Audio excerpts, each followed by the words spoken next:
নমস্কার বন্ধুরা, সোনার কিচেন ঘরে তোমাদেরকে স্বাগত জানাই। তো আজ আমি তোমাদেরকে খুবই মজাদার একটা বেগুন ভাজা রেসিপি বানিয়ে দেখাবো। তো এই রেসিপির ভিডিওটি পুরো দেখার অনুরোধ রইল। আর রেসিপিটি যদি ভালো লাগে কমেন্ট করো, লাইক শেয়ার সাবস্ক্রাইব করে আমার পাশে থেকো। যারা এখনও পর্যন্ত আমার চ্যানেলটিকে সাবস্ক্রাইব করেছো তাদেরকে অসংখ্য ধন্যবাদ। যারা এখনও আমার চ্যানেলটিকে সাবস্ক্রাইব করোনি, অনুরোধ রইল আমার চ্যানেলটিকে সাবস্ক্রাইব করে আমার পাশে থাকার জন্য। যারা আমার ফেসবুক পেজ থেকে দেখছো তাদের কাছে অনুরোধ রইল ফেসবুক পেজটা একটা লাইক দিয়ে একটু ফলো করে দেওয়ার জন্য। তো রেসিপিটি বানানোর জন্য এখানে দেখো আমি একটা বেগুন নিয়ে নিয়েছি। আর বেগুনটা অনেকটা বড় সাইজের ছিল। বেগুনটাকে আমি খুব ভালো করে ধুয়ে পরিষ্কার করে নিয়েছি। নেওয়ার পরে দেখো বেগুনটাকে এইভাবে আমি গোল করে বেগুনটাকে কেটে নিচ্ছি। তবে বেগুনটা কিন্তু একটু মোটা করে কাটতে হবে। তো এখানে দেখো আমি কিভাবে কাটছি, আশা করি তোমরা দেখে বুঝতে পারছো আমি কিভাবে কাটছি। একটা সাধারণ সবজি, সেই সাধারণ সবজিটাকে কিভাবে অসাধারণ বানাতে হয় তো আজকের আমি দেখাবো। তো এখানে দেখো বেগুনটাকে আমি এইভাবে গোল করে কেটে নিলাম। তো এখানে দেখো বেগুনটা আমার কাটা হয়ে গেছে। এবারে এই বেগুনটার ভিতর থেকে যে দানার পোর্শনটা আছে ওই দানার পোর্শনটা এইভাবে আমি চাকুর সাহায্যে আমি এইভাবে কেটে তুলে নেব। এখানে দেখো বেগুনটা আমি এইভাবে কেটে তুলে নিলাম। তো পুরো বেগুনটা আমি এইভাবে কেটে তুলে নেব। তো এখানে দেখো পুরো বেগুনটা আমার এইভাবে গোল করে কাটা হয়ে গেছে।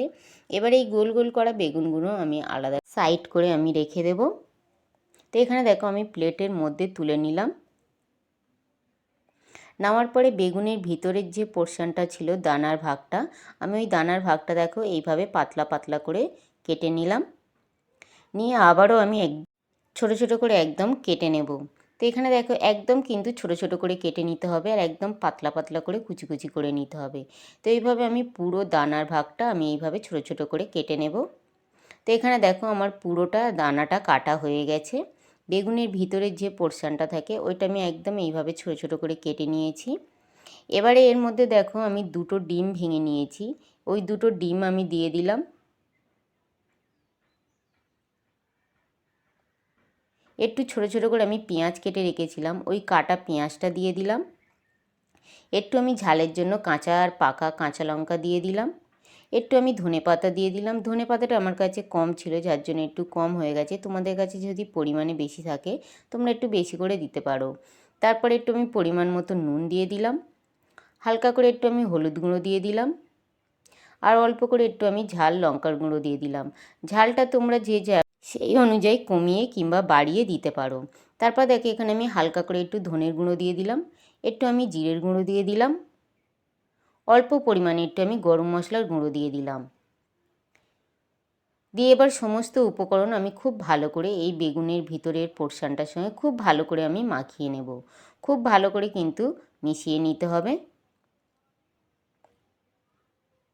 যাতে মশলাগুলো খুব ভালো করে বেগুনের দানার মধ্যে ধরে। তো এইভাবে কিন্তু খুব ভালো করে মিশিয়ে নিতে হবে। তো এখানে দেখো আমার কিন্তু খুব ভালো করে মেশানো হয়ে গেছে। খুবই মজাদার একটা বেগুন ভাজা রেসিপি। তো আগে তোমরা কিন্তু আশা করি এইভাবে খাওনি। তো আজ আমি একদম মজাদার একটা বেগুন ভাজা রেসিপি বানিয়ে দেখাবো। তো এখানে দেখো আমার ওখানে মিশ্রণটা রেডি হয়ে গেছে। এবারে যে আমি বেগুনের রিংগুলো নিয়েছি ওই বেগুনের রিংয়ের মধ্যে আমি কিছু মশলা দেব। তার জন্য দেখো আমি একটু হলুদ গুঁড়ো নিলাম, একটু ঝাল লঙ্কার গুঁড়ো দিয়ে দিলাম আর অল্প করে একটু আমি নুন দিয়ে দিলাম। দিয়ে এবার আমি খুব ভালো করে মশলাটা মাখিয়ে নেব। মশলাটা মাখিয়ে নিয়ে এইভাবে হাতে করে আমি বেগুনের যে রিংগুলো বানিয়েছি ওই বেগুনের রিংয়ের মধ্যে আমি খুব ভালো করে এইভাবে লাগিয়ে দেব, যাতে বেগুনের এই পোর্শনটার মধ্যেও নুন ঝাল খুব ভালোভাবে ঢুকে যায়। তো এখানে দেখো আমার খুব ভালোভাবে লঙ্কা হলুদ নুন খুব ভালোভাবে লাগানো হয়ে গেছে বেগুনের এই রিংয়ের মধ্যে। এবারে দেখো আমি গ্যাসের মধ্যে একটা প্যান বসিয়ে দিয়েছি। ওই প্যানটার মধ্যে আমি একটু তেল দিয়ে দিলাম। তেলটা আমি খুব ভালো করে গরম করে নেব। তো তেলটা দেখো এখানে খুব ভালো করে গরম হয়ে গেছে। এবার আমি যে বেগুনের রিংগুলো নিয়েছিলাম ওই বেগুনের রিংগুলো আমি এই তেলের মধ্যে দিয়ে দিলাম। তেলের মধ্যে দেওয়ার পরে আর আমি যে বেগুনের ভিতরের পোর্শনটার মধ্যে মশলা মাখিয়ে রেখেছিলাম এবারে ওই মশলা মাখানো বেগুনটা আমি এই বেগুনের রিংয়ের মধ্যে দিয়ে দেব। এইভাবে চামচ দিয়ে ভরে দেব। তো এইভাবে প্রত্যেকটা বেগুন রিংয়ের মধ্যে আমি এই মশলাটা ভরে দেব। তো এখানে দেখো বেগুনের রিংয়ের মধ্যে মশলাটা পুরো ভরা হয়ে গেছে। এবারে আমি 1 মিনিটের জন্য আমি ঢেকে রেখে দেবো। তবে আমি কিন্তু গ্যাসটা একটু কমিয়ে দিয়ে এই বেগুনটা ভাজবো, তাহলে কিন্তু বেগুনের ভিতরের পোর্শনটা পর্যন্ত খুব ভালোভাবে ভাজা হবে।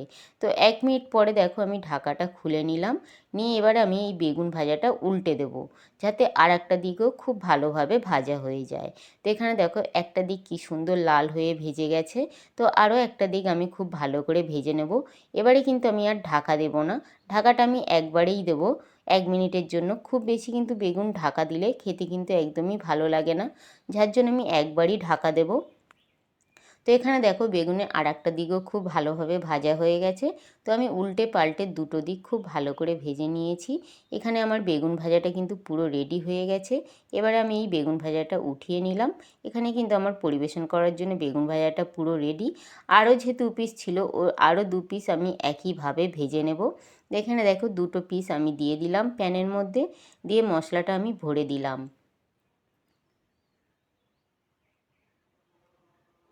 এখানে দেখো আমার কিন্তু পরিবেশন করার জন্য বেগুনটা পুরো রেডি হয়ে গেছে। আর কত সুন্দর দেখো দেখতে লাগছে, আর গরম গরম ভাতের সঙ্গে কিংবা রুটির সঙ্গে অসাধারণ লাগে খেতে। যারা বেগুন খায় না, এভাবে কিন্তু বেগুন ভাজা করে দিলে তারাও কিন্তু চেয়ে চেয়ে খাবে। তো একবার হলেও আমার মতন করে তোমরা এই বেগুন ভাজার রেসিপিটা বানিয়ে খেতে পারো। আশা করি ছোট থেকে বড় সবাই কিন্তু ভীষণ ভীষণ ভালো লাগবে।